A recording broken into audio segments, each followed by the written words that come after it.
বিকালবেলা ঘুম থেকে ওঠার পর খুব পেটটা ক্ষুধাতে চোচো করতেছে, ভাবলাম কিছু একটা বানায় খাই। তো সেটা আবার ভাবলাম খুব কম সময়ে কি বানানো যায়। তাই এই মাথায় আইডিয়াটা আসলো যে কিছু একটা তো বানায় খেতে হবে। সেমাই রান্না করে খাই, আর সেমাই রান্না করতে তো বেশি সময়ই লাগে না, তো ঝটপট যেহেতু রান্না করবো আর ক্ষুধাও ভীষণ লাগছে, তারপর ভাবলাম যে না, সেমাইটাই রান্না করি।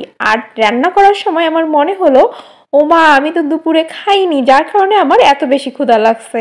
হ্যালো এভরিওয়ান, আপনারা সবাই কেমন আছেন? এই তো আমিও বেশ ভালো আছি। তো আজকে রান্না করব সেমাই। তো এটা শেয়ার করার মতো কোনো কিছুই না, কারণ আমি জানি আমার থেকেও আপনারা অনেক ভালো রান্না করতে পারেন। আমি তো আসলে এটা ক্ষুধার চোটেই খাচ্ছি, ক্ষুধার চোটে অনেক কিছুই খায়।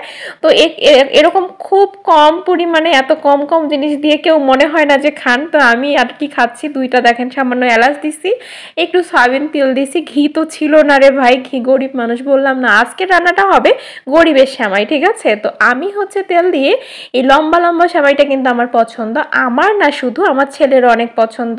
আর ও কিন্তু সেমাইগুলোকে ছোট ছোট করে ভেঙে দিতে দেয় না, কারণ নুডলসের মতো করে ও খায়। আমার কাছেও কেন জানি ওভাবে খেতে ইয়ামি লাগে, কিন্তু সত্যি বলি ভাই, আমি রান্না একদম করতে পারি না। সেমাইটা কেন জানি আমি রান্না করার পর দেখলাম যে আসলে ভালো হয়নি, আমার তো একদম খেতে ভালো লাগে নাই। কিন্তু ভালো না লাগলেও কিন্তু ক্ষুধার চোটে কিন্তু আমার কাছে অমৃতই লেগেছে।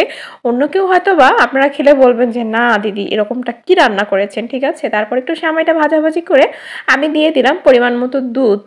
আর আমি একটু ঝোল ঝোল টাইপের করতে চেয়েছিলাম, আমার কিন্তু এই লম্বা সেমাইটা একটু স্যুপ টাইপের করে খেতে কিন্তু খুব ভালো লাগে।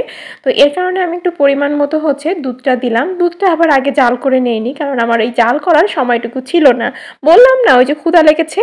তো তারপর দেওয়ার পর একটু ঘাটাঘাটি করে দিচ্ছি, যে সেমাইটা যেন একটু উপর নিচ মানে দুধের মধ্যে যেন ডুবে থাকে। আমি কিন্তু সামান্য চিনি দিয়েছি, আমি কিন্তু চিনি খুবই কম খাই, কারণ আমার ছেলেও কম পরিমাণে চিনি খায়। আপনারা দেখেই বুঝবেন কতগুলো সেমাই আর কতটুকু চিনি, মানে কিপটামও না, কিন্তু আসলে আমি চিনিটা একটু কমই খাই। চিনিটা সবসময় চেষ্টা করি অ্যাভয়েড করার।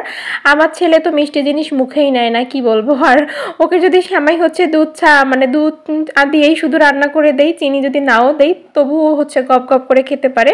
ওর নাস্তা আইটেমের মধ্যে এই সেমাই আর নুডলসটাই একটু পছন্দ। আর নুডলস তো একদম সিদ্ধ নুডলস খায়, এর আগেও কিন্তু আপনাদেরকে করে দেখাইছি, কি বলবো। আর এই যে সুন্দর বলক উঠতেছে, এই বলক ওঠার মাধ্যমে কিন্তু বোঝা যায় যে আমার সেমাইটা হয়ে যাচ্ছে, ঠিক আছে? কোনো কিছুই কিন্তু দিতে হয় না। অনেকেই তো দেখা যায় যে গরম দুধের মধ্যেই শুধু দিয়ে দেয়। তো আমি একটু ভেজে নিলে আমার কাছে মনে হয় অনেক স্বাদ হয়। দেখেন, আমার গরিবের সেমাই, কোনো কিছুই নেই, কাঠবাদাম নাই, কিশমিশ নেই, আসলে সবই ছিল, কিন্তু আমার দিতে ইচ্ছা করতেছিল না। বললাম না, ওই যে গরিবের করে আজকে খাবো, আর ক্ষুধার চোটে খাচ্ছি যেহেতু। যাই হোক, আজকে এই পর্যন্তই, আমার সেমাই রান্নাও শেষ, আমি নাস্তা করব এখন। সবাই ভালো থাকবেন, দেখা হবে নতুন আর একটা ব্লগে। Tata, bye bye.